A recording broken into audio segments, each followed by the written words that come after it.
아멘. 예, 오늘은 1년에 한 번 저희가 서리 집사님들과 그리고 성가대원들을 임명하는 주간입니다. 집사가 무엇입니까? 집사? 예. 집사가 무엇인가요? 교회에서 가장 편하게 부를 수 있는 호칭 중에 하나입니까? 예. 저희 혹시 우리 교회 오신 지 얼마 안 되신 분들을 위해서 우리는 이렇게 공식적으로는 부르는 용어들이 정해져 있습니다. 이렇게 집사님 되신 분은 집사님, 또 뭡니까?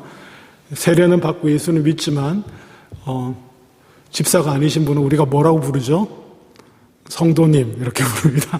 그리고 교회는 나오시지만 함께 예배드리시지만 아직 세례받지 않으신 분은 우리가 뭐라고 부른다고 했죠? 교우. 예. 뭐 교인들의 친구, 뭐 교회의 친구 뭐라고 해도 좋습니다. 교우라고. 이건 그냥 공식적으로 어디 이렇게 서류에 주보에 이렇게 올릴 때 저희가 쓰는 용어고, 또 이렇게 부르기 어정쩡할 때 뭐 그렇게 부를 수 있습니다만은 저희는 친밀해서 굳이 그렇게 저희가 한 100여 명 넘어가면 이제 그냥 누구 뭐 자매 뭐 이렇게 안 부르고 교우님 이렇게 해야 될 상황이 올지도 모르지만 하여간 공식적으로는 그렇게 부르는데, 그렇게 부르는 호칭 중에 하나가 집사입니까? 예. 집사는 디아코노스라는 단어, 그리고 영어로는 집사를 그래서 뭐라고 그럽니까? 그대로의 디콘이라고. 예. 그리스어로 디아코노스에서 나왔는데 봉사자라는 뜻입니다. 그냥 봉사자, 봉사하는 사람. 예. 봉사한다. 이거 한마디로 사실 집사는 정리가 끝난 것입니다. 집사는 뭐 하는 사람이에요? 봉사하는 사람이에요. 근데 말입니다. 봉사도 아무나 하면 안 됩니다. 봉사는 아무나 하면 되는 거 아닌가? 아니요. 봉사도 아무나 하는 거 아닙니다. 네? 봉사가 귀한 일인데 그냥 아무나 봉사한다고 그러면 시켜주면 되는 거 아니야? 아니요. 봉사가 아니게 되게 됩니다. 봉사가 진정한 의미에서 봉사가 되려면 봉사할 사람도 가려야 됩니다. 네? 봉사할 수 있는 사람을 가려 뽑아야 됩니다. 봉사하겠다고 그래 놓고 봉사 안 하는 사람이 있습니다. 자기는 봉사한다고 하면서 하는데 하는 일들이 봉사가 아닌 사람들이 있습니다. 그런 사람을 가려야 됩니다. 너무 당황하지 마십시오. 내가 서리집사 해도 되나 막 마음에 갈등하거나 그런 거 버리세요. 제가 언젠가 말씀드렸죠. 성경적 의미에서 직분은, 교회직은, 성경에 나오는 직분은 크게 딱 두 가지입니다. 그게 뭐냐면은 감독과 집사 두 가지예요. 그러니까 그게 이제 공식적으로 성부, 성자, 성령의 이름으로 안수해서 세우는 직분이 두 개입니다. 이제 현대 교회에 와서 이제 감독은 그 두 가지로 나뉘게 돼요. 감독은 디렉터인데, 쉽게 말하면 디렉터인데 두 가지로 나뉩니다. 이렇게 행정 치리를 담당하는 감독으로서 장로가 있고요, 장로님. 그리고 그 목회 치리도 맞지만은 주로 가르치는 일 위주로 하는 감독으로서의 목사가 있습니다. 그 교회 안에. 그래서 그 직제가 있고, 그리고 집사가 있습니다. 안수해서 집사로 세우는 집사가 있습니다. 그런 의미에서, 엄밀한 의미에서 서리 집사님은 안수받지는 않으시잖아요. 그렇죠? 안수받지는 않는데,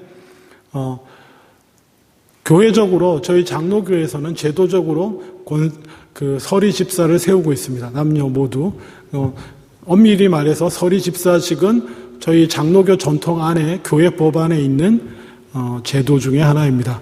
뭐냐? 쉽게 말하면 봉사의 일을 도우면서, 그러니까 서리는 뭡니까? 대리 뭐 비슷한 거예요. 그러니까는 봉사에 안수받은 사람들의 봉사의 일을 도우면서 본인도 훈련받고 준비하는 기간인 것입니다. 서리로 있다가 뭡니까? 그 서리 집사들 중에서 안수해서 안수집사도 세우고, 투표하고 안수집사를 세우고, 여자분들 같은 경우는, 저희 장로교 같은 경우는 투표해서 권사님들을 세우고, 그렇게 하는 일들 와중에 그야말로 세례교인으로만 있다가 첫 번째로 내가 섬기는 직으로, 봉사하는 자리로 나아가는 그 준비 과정에 들어가는 것이 서리 집사인 것입니다. 그럼에도 불구하고 우리는 이 출발에서부터 한번 집사가 어떤 사람이어야 되는가, 어떤 마음의 자세를 가지고 준비해서 집사로 나가야 되는가, 봉사의 자리를, 뭐 굳이 집사라는 직분이 마음에 걸린다면 어떤 자세로, 어떤 자가 되어서 내가 봉사하는 사람이 되어야 될 것인가 라는 차원에서 함께 오늘의 말씀을 생각해 보기를 원합니다. 오늘 본문에 돌아갑니다. 디모데전서 3장 8절에 보면 집사들의 첫 번째 조건이 뭡니까? 정중할 것, 이렇게 나와 있습니다. 집사들은 뭐라고요? 정중하라. 정중하라니 이게 뭐야? 뭐 예의 바르라는 뜻인가? 이게 정중하다는 게 원래 셈노스라고 하는 헬라어 단어인데요. 이게 여러 가지 복합적인 의미가 있어서 영어로도 한 단어로 표현하기 어렵답니다. 그 신약하시는 분들 말씀이 영어 단어 하나로 딱 표현하기 어려운데 굳이 표현하자면 리스펙트라고 하는 존경이라는 단어하고 그 다음에 그야말로 그래비티라고 하죠. 왔다 갔다 하셔도 하여튼 무게 있는 사람이 가볍지 않고 무게 있으며 저 같은 몸무게를 말하는 게 아닙니다. 성품이 진중한 겁니다. 성품이 진중하고 가볍지 않고 존경받는 뭐 이런 뜻을 갖습니다. 그래서 그 집사로 세움 받는 사람들은 항상 존경받을 수 있을 만한 이 존경, 리스펙트라는 영어 단어도 참 재밌는데요. 스펙이라는 단어가 보다라는 것에 그 어근을 가지고 있습니다. 그래서 다시 보게 하는 재밌죠 단어가. 리스펙트 한다는 말이 뭐냐면 사람을 다시 본다는 거예요. 리스펙트. 다시 보게 하는. 저 사람이 그저 그냥 어린 줄만 알았는데 그냥 우리 교회 나온 지 몇 달 안 되고 그냥 좀 열심히 있는 사람인가 보다 생각했는데 저 사람이 뭐 이렇게 다시 보게 되는 거예요. 아니면 저 사람이 그냥 교회 와서 세월만 많이 보낸 사람 같았는데 아니 저 사람이 이렇게 다시 보게 되는 것, 이게 리스펙트라는 단어가 갖는 원래적인 의미가 됩니다. 집사로 세워주시는 여러분들, 다른 모든 분들이 여러분을 다시 보게 하시기를 주님의 이름으로 축원합니다. 다시 보게 되는 존중받을 만한 사람이 되기를 원합니다. 그리고 신중한 사람은 사실은 이 두 개가 그 다음하고 연결되는데요. 두 번째가 뭡니까? 일구이연을 하지 아니한다 이렇게 표현되고 있지 않습니까? 한국어로 일구이연인데 거의 같은 뜻이에요. 한 주제에 대해 한 가지 일에 대해서 다른 얘기를 한다는 것입니다. 대상이나 사람이나 환경에 따라서 같은 일에 같은 거에 대해서 다른 얘기를 하는 것을 일구이연한다라고 하는 것이죠. 이게 다른 말로 하면 거짓말이 될 수 있습니다. 근데 말입니다. 일부러 거짓말하려고 거짓말하는 사람이 우리 가운데 실제로 얼마나 있겠습니까? 그렇죠? 근데 이게 말이에요. 우리 문화적인 건지 잘 모르겠는데 이런 거 있잖아요. 선한 뜻, 나쁜 말 안 하고 싶어서, 무슨 말씀인지 아시죠? 나쁜 말 안 하고 싶어서 이 사람한테 가서는 이렇게 말하고 이 사람한테 가서는 이렇게 말하는 그런 무슨 느낌인지 아시겠습니까? 내가 듣기는 이렇게 들었고 알기는 이렇게 알아서 아는데 이 사람한테는 이렇게 말하고 또 이 사람한테는 이렇게 다르게 말하는 거예요. 왜? 아니 나쁜 뜻이 아니에요. 나는 그냥 관계를 위해서. 그런데 이게 아주 조심해야 되는 부분입니다. 이게 오히려 모든 사람들과 관계를 망치는 수가 있어요. 기본 원칙은 일구이연하지 않는 겁니다. 물론 안 좋은 얘기들을 그대로 전할 필요도 없고 그대로 말할 필요도 없고 알릴 필요도 없지만은 항상 마음속에 새기십시오. 한 가지 건에 대해서는 한 가지 말만 하는 게 좋습니다. 근데 이 말 하기도 어렵고 저 말 하기도 힘드십니까? 여기 가서는 이 말 해야 될 것 같고 이 사람 만나서 이 말 해야 될 것 같아요? 그럼 어떻게 하면 되겠습니까? 그런 경우에는 말 안 하면 됩니다. 그냥 정중하게 있으시면 됩니다. 정중하게. 무게 있게. 그러시면 돼요.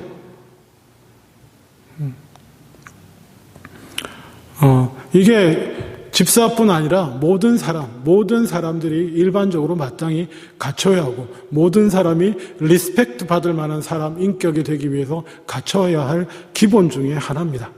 기본 중에 하나. 여기에선 이렇게 말했는데 딴 데 가서는 다른 말 할 수밖에 없게 될 그런 건이라면 이곳에서도 말하지 않는 것이 좋습니다. 여기서도 이렇게 말했고 저쪽에 가서 이렇게 말할 수 있는 거라면 똑같이 말할 수 있는 거면 말하셔도 됩니다. 그게 일구이연하지 말라 마음에 새기실 수 있기를 원합니다. 가끔 저도 그럽니다. 제가 말할 위치에 있지 않습니다. 물론 이런 얘기를 공식적으로 누가 뭐 물어보거나 또 어떤 때는 저희 중직 모임 같은 거 하면서 제가 말씀드리기 어렵습니다. 이렇게 그냥 제가 답변을 안 할 때가 있습니다. 그러면 그런 줄 아시고 누구나 혹시 또 저한테 물어보셨을 때 제가 저는 잘 모르겠습니다 라고 이렇게 말하면 그냥 그런 줄 아시면 됩니다. 무슨 말씀인지 아시겠습니까? 우리가 말을 할 때, 왜냐, 제가 일구이연 안 하려고 노력하고 있다는 걸로 알아주시면 되겠습니다. 우리도 마찬가지예요. 서로 그렇게 하는 것이 좋습니다.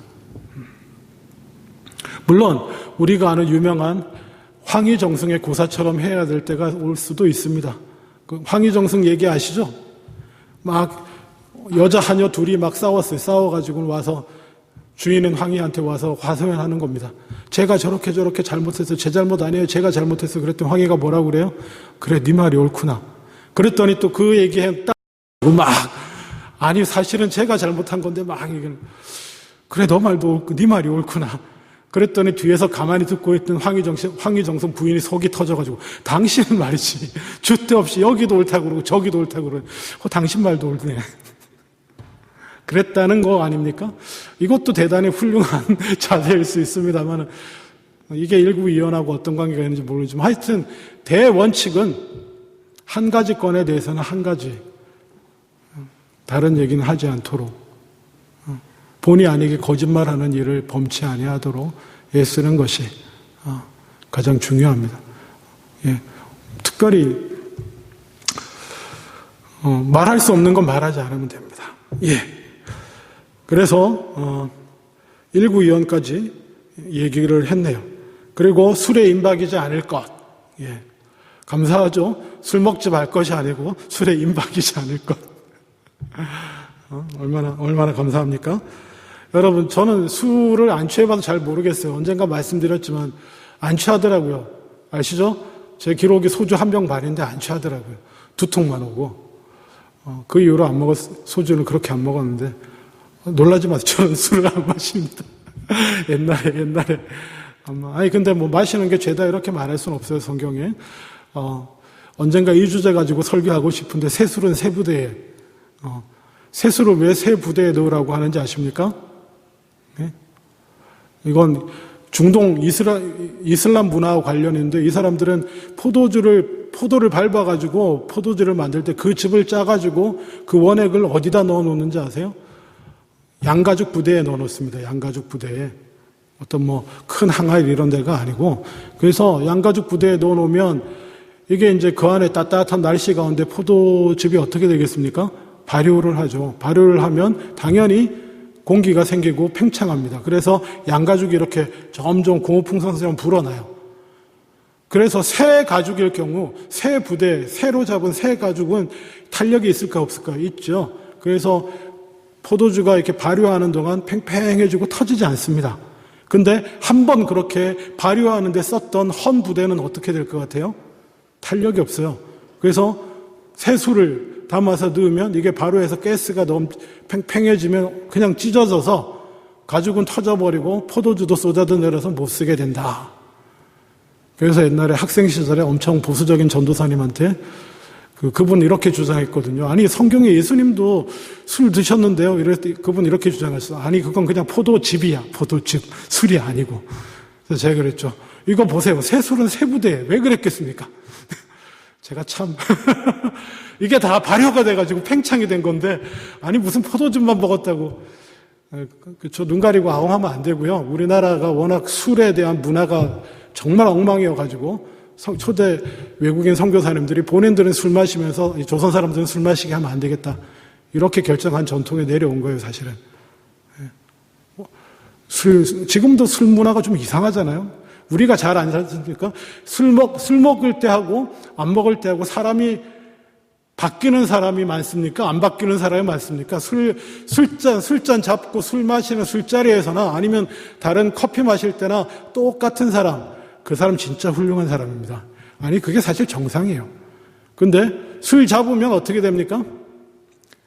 막 안에서 이상한 게 나오죠. 말도 이상하고 자세도 이상하고 태도도 이상하고 막. 그래서 술 마시지 말라는 거예요.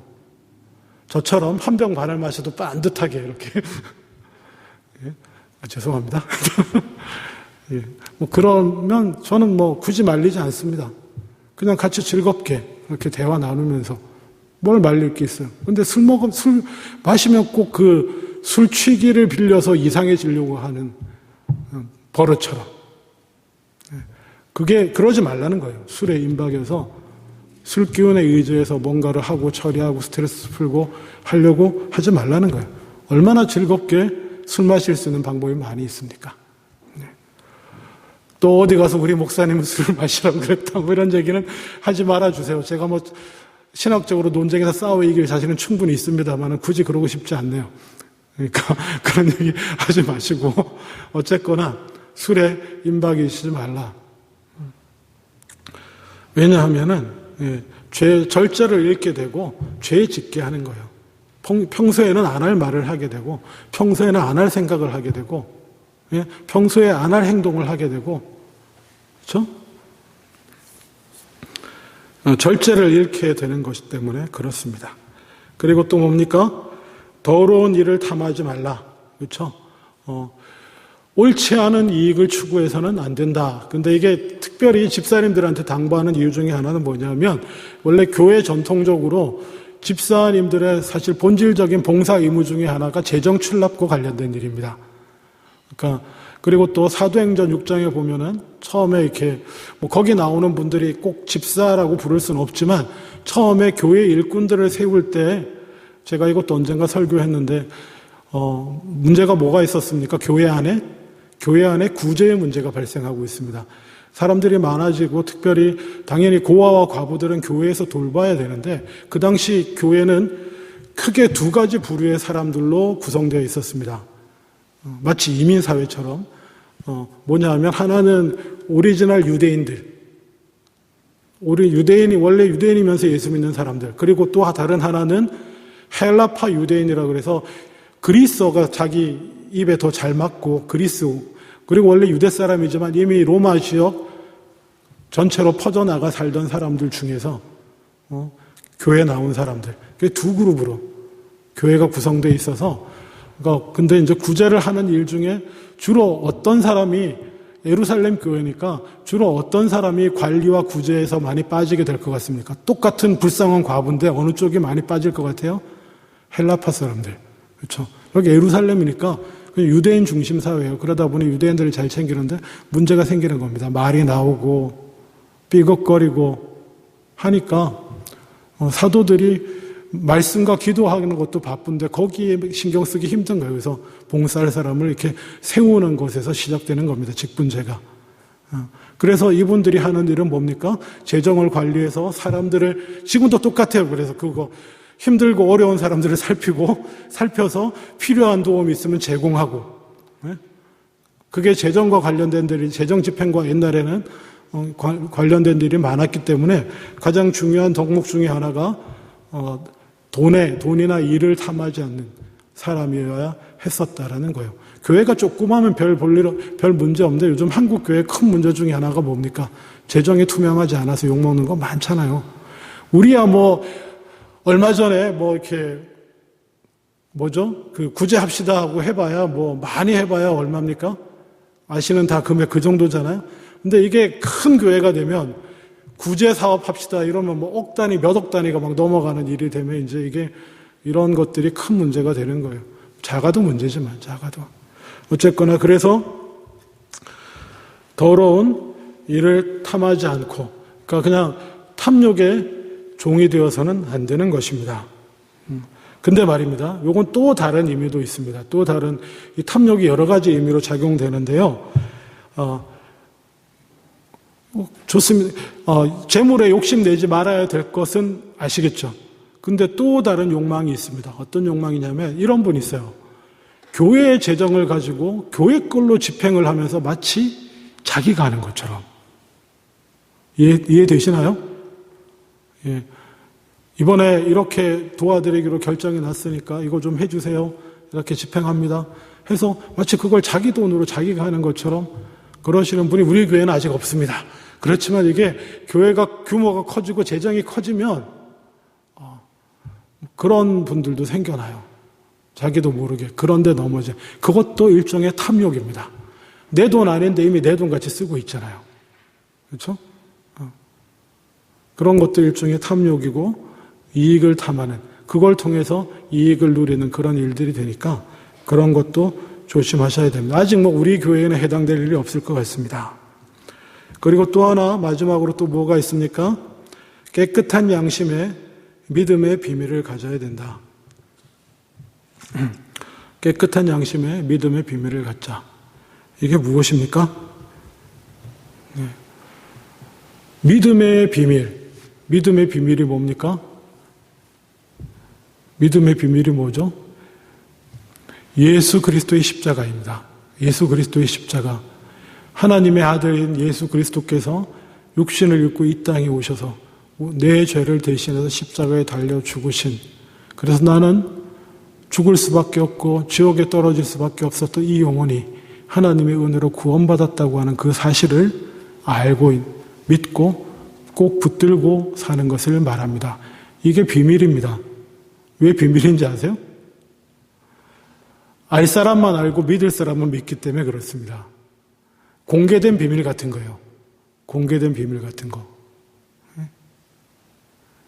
이 참 진리는 안타깝게도 모두 믿고 구원받아야 되지만 모두에게 오픈된 것이 아니기 때문에 오픈되어 있는 것 같지만 오픈되어 있지 않은 것입니다.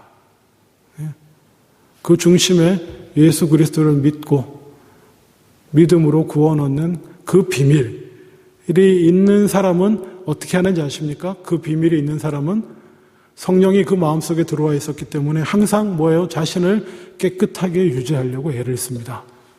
죄에 민감하고 주님의 은혜로 주님의 죽으심으로 내가 구원받았는데 내가 또 범죄할 수 없기 때문에 어떻게든지 선한 양심을 유지하려고 하고 깨끗한 마음을 유지하려고 애를 씁니다. 그게 믿음의 비밀이에요. 그 비밀이 있어야 되는 것입니다. 근데 말입니다. 깨끗한 양심을 유지하는 것은 뭐하고 관련있는지 아십니까? 믿음의 비밀을 가지고 깨끗한 양심을 유지하면 우리 안에 어떤 일이 벌어질 것 같습니까? 성령 충만이요. 그게 놀라세요. 성령이 충만하게 우리 가운데 역사합니다. 성령이 충만하게. 예수 믿는 자들은 이미 성령을 받았는데요.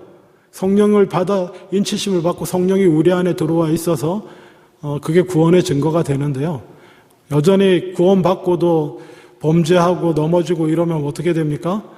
그 성령이 마치 병 속에 꼭 잠겨 있는 것 같이 뚜껑이 안 열린 채로 안에 있는 것처럼 충만하게 우리 안에 넘쳐나지 못합니다. 죄가 덮고 있어서 성령은 그런 데 섞이는 거 싫어하시거든요. 근데 성령 항상 회개하고 깨끗한 양심을 유지하면 성령이 넘쳐나오기 시작합니다. 그래서 내가 성령의 충만함 가운데 섬길 수 있게 되는 거예요. 그래서 빌립보서 3장 3절에 이렇게 말합니다. 어떻게 봉사하냐? 하나님의 성령으로 봉사하며 이렇게 말하고 있습니다. 봉사는 무엇으로 하는 거예요? 하나님의 성령으로. 이게 포인트입니다. 아까 말씀드렸죠? 봉사를 해도 봉사를 안 하는 사람이 있어요. 진정한 봉사는 뭡니까? 내 뜻과 내 계획과 내 의지로가 아니고 성령으로 하는 게 진정한 봉사예요. 성령이 역사하셔서 성령이 시키시고 성령이 움직이는 대로 그렇게 하는 봉사는 힘이 안 듭니다. 그리고 또 그렇게 하는 봉사는 뭐예요? 누가 안 알아줘도 전혀 낙심과 절망이 되지 않습니다.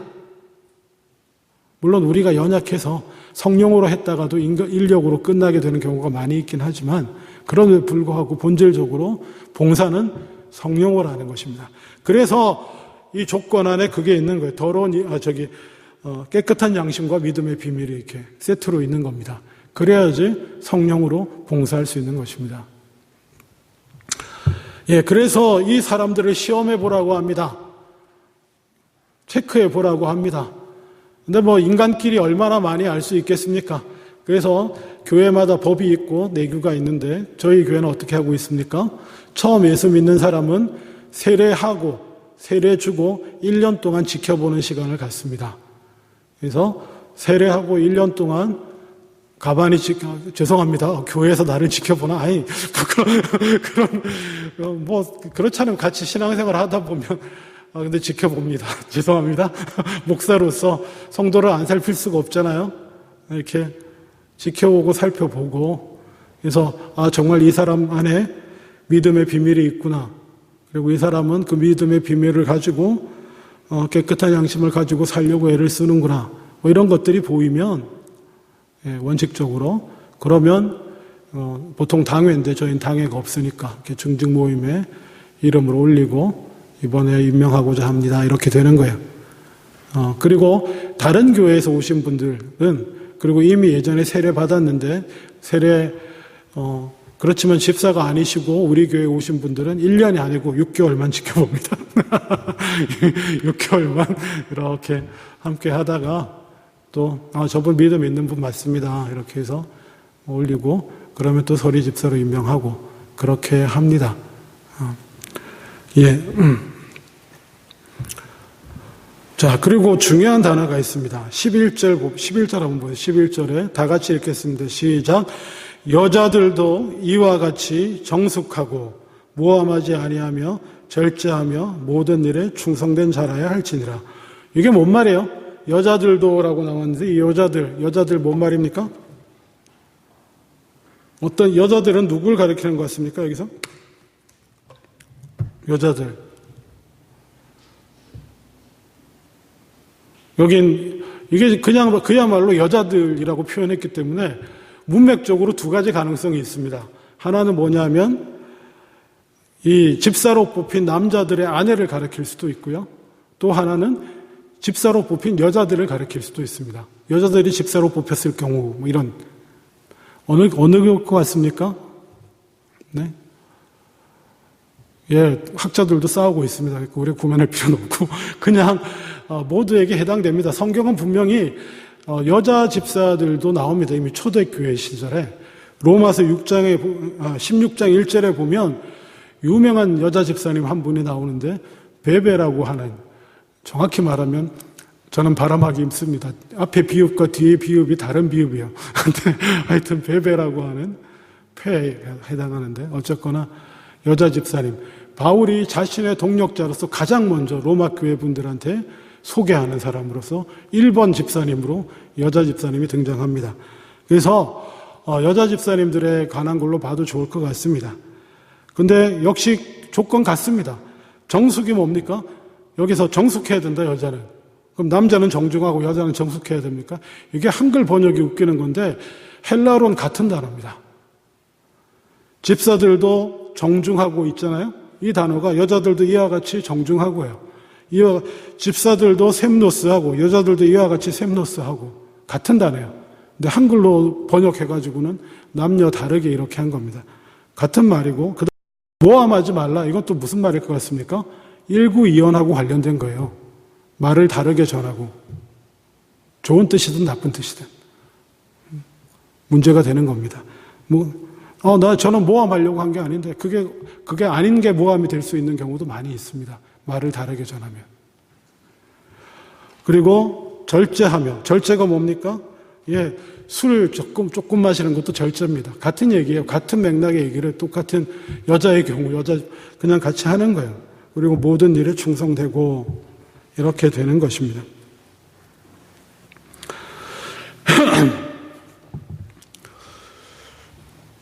근데 말입니다. 봉사는 집사만 하는 것이 아닙니다. 베드로전서 4장 11절에 이렇게 말씀하고 있습니다. 만일 누가 말하려면 하나님의 말씀을 하는 것과 같이 하고 베드로전서 4장 10절에 각각 은사를 받은 대로 하나님의 여러 가지 은혜를 맡은 선한 청지기 같이 서로 봉사하라. 이거 집사한테 하는 얘기 아닙니다. 모든 성도들에게 하는 얘기입니다. 모든 성도들은 어떤 의무가 있습니까? 마땅히 서로 봉사해야 할 의무가 있습니다. 전 특별히 집사의 직분을 줘서, 그러니까 쉽게 말하면 전체적으로 질서 있게 하기 위해서 집사 직분을 주고 그렇게 합니다. 그걸 기억하셔야 돼요. 지금까지 한 얘기는 모든 성도님들에게 해당하는 얘기입니다. 모든 하나님을 믿는 분들에게 해당되는 얘기예요. 굳이 집사가 아니더라도. 왜? 우리는 모두 봉사하는 삶을 살아야 되기 때문에 봉사자로서 마땅히 이렇게 해야 하는 것입니다. 자, 의무에 대한 얘기만 열심히 한 것 같은데요. 근데 이 봉사하는 사람에게 주시는 하나님의 크신 특권이 있습니다. 봉사자에게. 13절 다 같이 읽겠습니다. 자, 정신 차리시고 마지막으로 13절 다 같이 읽겠습니다. 시작. 집사의 직분을 잘한 자들은 아름다운 지위와 그리스도 예수 안에 있는 믿음의 큰 담력을 얻느니라.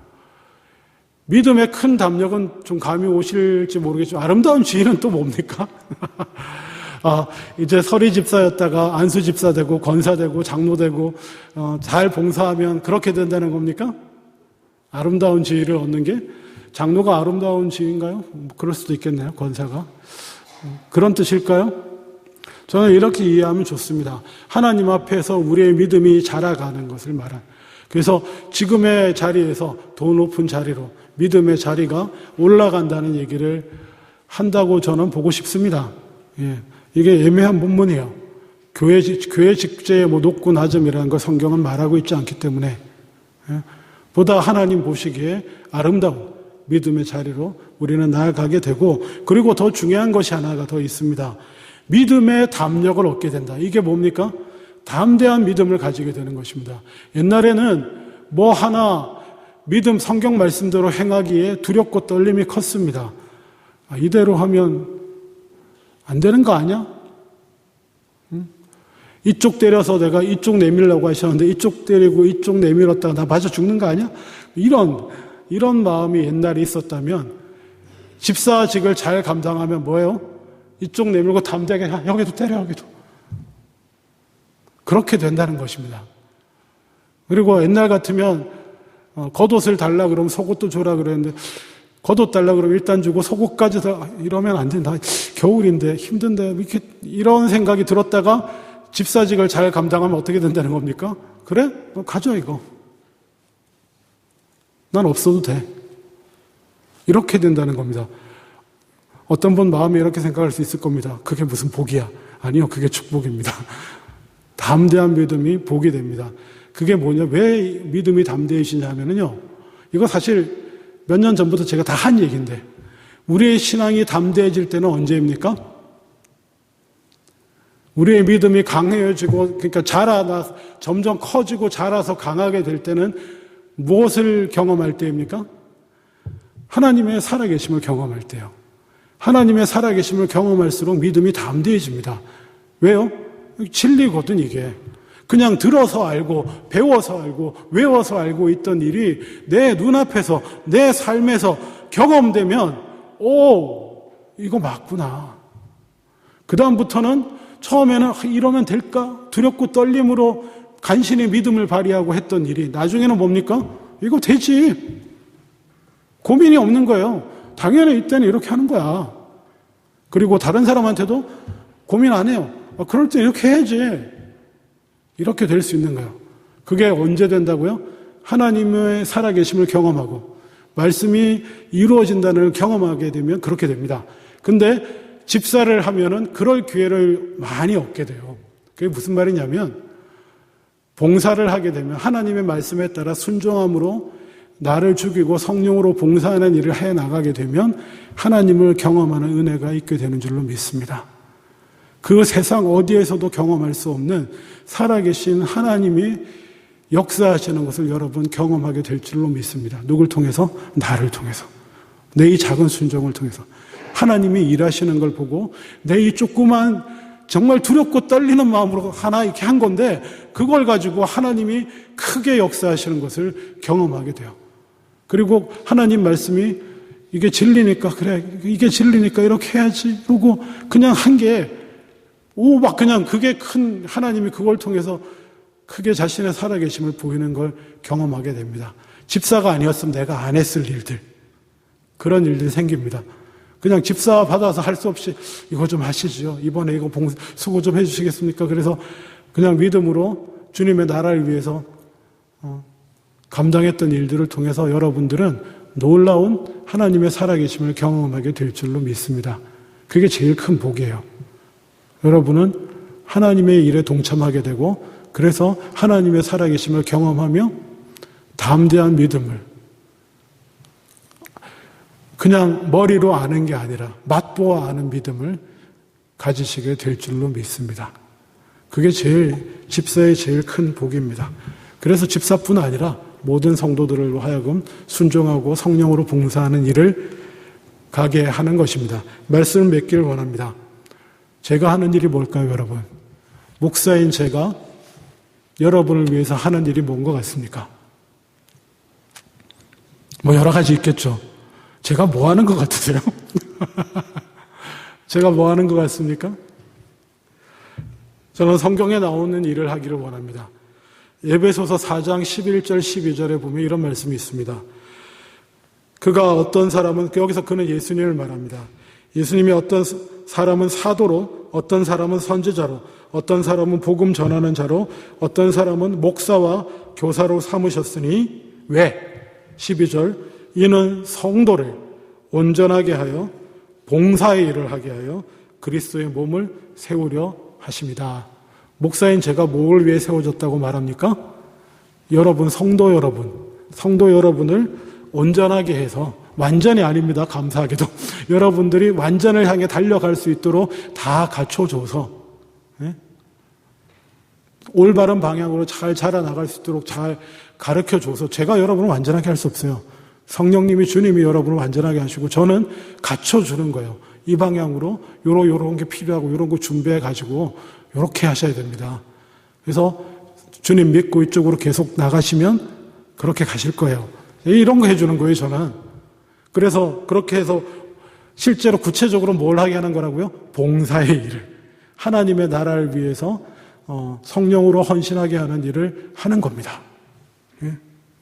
그래서 하나님 나라를 세워가는 거예요.